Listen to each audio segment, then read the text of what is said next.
पर ही क्यों जाता है? सही जगह जाने के लिए मेहनत क्यों लगानी पड़ती है? जितने कुकर्म हैं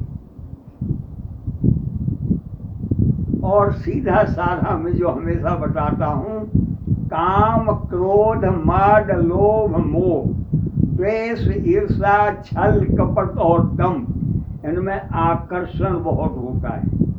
करते समय बहुत अच्छे लगते हैं, लेकिन जब इनका प्रतिफल आता है तो बहुत बुरा लगता है। तो ये करते समय जो है अच्छे लगते हैं, इसलिए बार बार मन उनकी तरफ जाता है। दूसरा, इनका वर्णन करने वाले, अगर किसी को मिटाना है और वो किसी को गाली दे के या किसी झगड़ा करके आ गया है, 20 रुपया दे दो उसको, शाबाश, बहुत अच्छा किया, अब इसको कोई बचा नहीं सकता।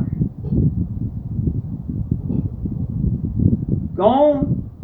ये टकराव जो है विनाश का ही कारण है। क्रोध है वो दंड का है, ये विनाश का कारण होती है। तो इसलिए, लेकिन करते समय बहुत अच्छी लगते हैं और ये हमेशा शक्तियों का दुरुपयोग कराते हैं।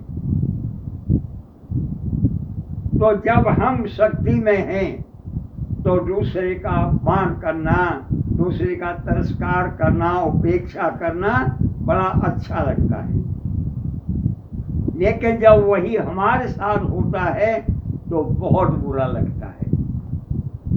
मनीषियों ने कहा, सूयताम धर्म सर्वस्वम श्रुत्वा चेतस प्रधार्यताम आत्मनः प्रतिकूलानि परेशान न समाचरेत्।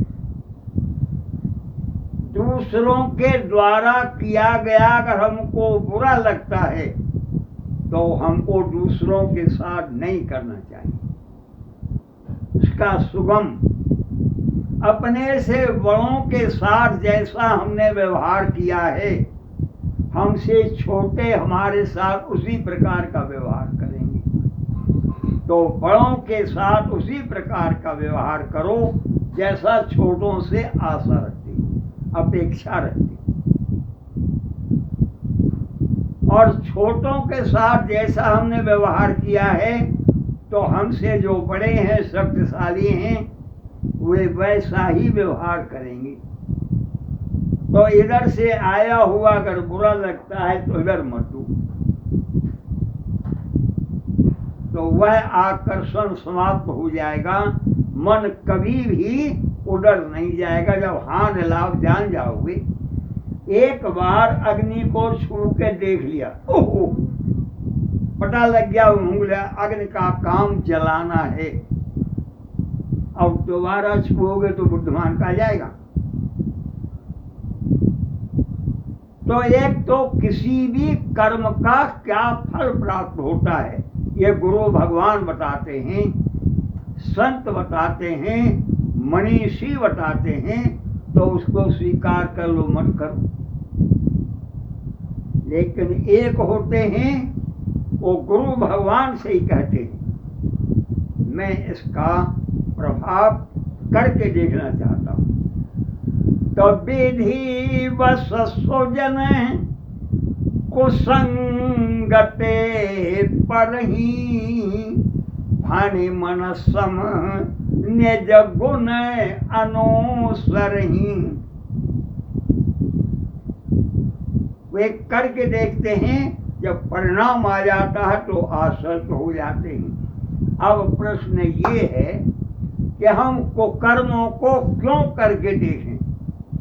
सुकर्मों के लिए विषय में बता रहे हैं, तो हम सुकर्मों को करना प्रारंभ कर दें। तो जिन कर्मों के करने से सुख की प्राप्ति होती है तो वे सब सुकर्म हैं, और जिन कर्मों के करने से भय लगता है तो वे सब कुकर्म हैं, नहीं करने चाहिए। तो सत्संग में उन्हीं कर्मों का उल्लेख किया जाता है जो करते समय बहुत अच्छे लगते हैं, और अगर उनको निरंतर किया जाए तो ये कुकर्म कभी न पास आते हैं और ना ही इनमें ध्यान जाता है।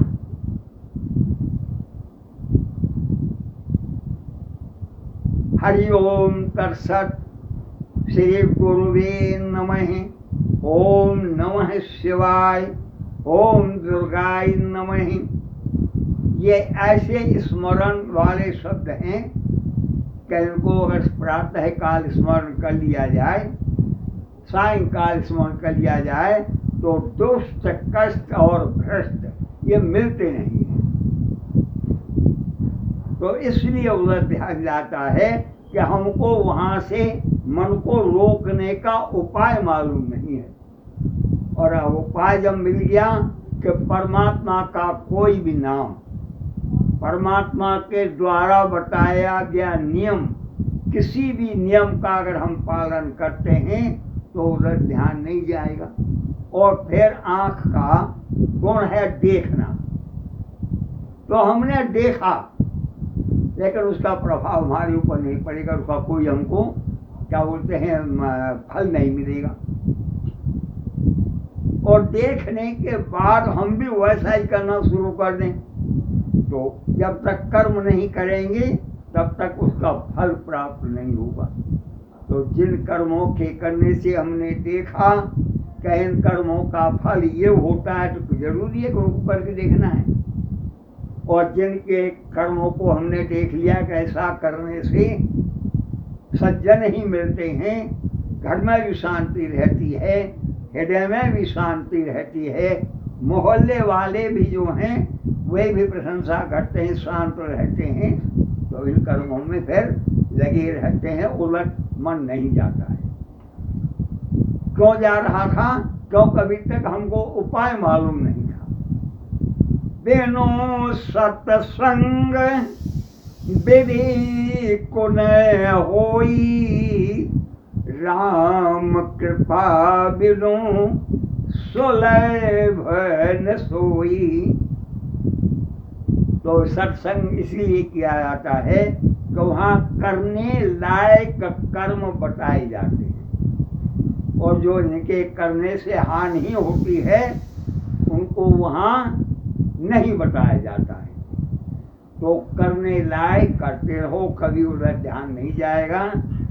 और सत्संग में आएंगे, परमात्मा का नाम लेंगे तो कभी भी दोष, कष्ट और भ्रष्ट ये मिलेंगे ही नहीं। बोल सियापत रामचंद्र भगवान की।